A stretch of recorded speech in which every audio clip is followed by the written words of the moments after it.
Hello again. Today we're going to talk about whether you should or shouldn't cover your goods in transit and how that affects you and what you need to be aware of when you're looking at this when you place a booking. Now, there are things that you really need to consider when you are sending a parcel, especially if they're high-end and you wish to cover them in transit. The transport industry is largely known as non-common carriers. Now, when I started in transit, I had no idea what a non-common carrier was. So let me explain. A non-common carrier is a carrier that carries for lots of people. So there's no one common customer. If you were, I don't know, Amart and you know, moving stuff between your stores and they put it all in the back of a trailer and they know exactly what's in there, they know exact value of those goods, that's a common load. That common load can easily be covered. What we do, and that relates to us, we're non-common carriers because we can have, you know, several thousand customers in one trailer and we would have no idea of what the value of those goods are on the trailer unless you tell us. We cannot cover the goods or the value of the goods on a trailer unless you tell us what that amount is.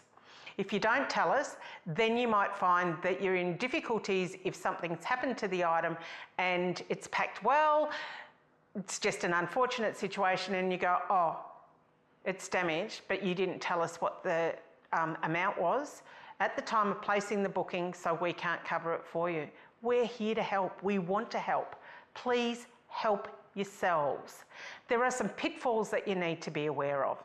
If that you've got an item that's worth $1,500, say, you know, you've sent somebody a beautiful guitar and you've given it an authority to leave, an ATL, and the driver gets to there, he's left the goods at the front door, he signed it off, said ATL'd, and the person comes home and someone's come along and gone, oh, there's a nice guitar, and they've walked off with it. You won't be covered. The driver has fulfilled his part of the contract exactly as you asked him to, and he will not be held responsible. The transport company will not be held responsible if you've given an authority to leave in that situation.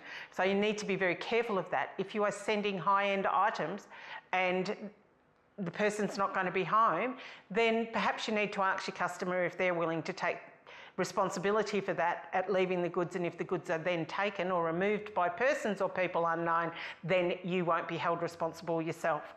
There really are a lot of things to consider in this.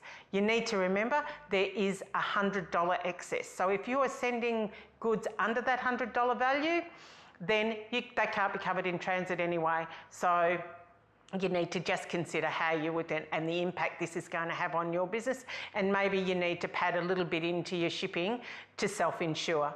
But they're all things for you to consider what's the best thing for your business. Because the question of covering your goods and not covering your goods is such a sensitive area and there are a lot of misconceptions out there, it's important that you get this right. So we're going to discuss it further in our next video. And so you don't miss out, don't forget to subscribe.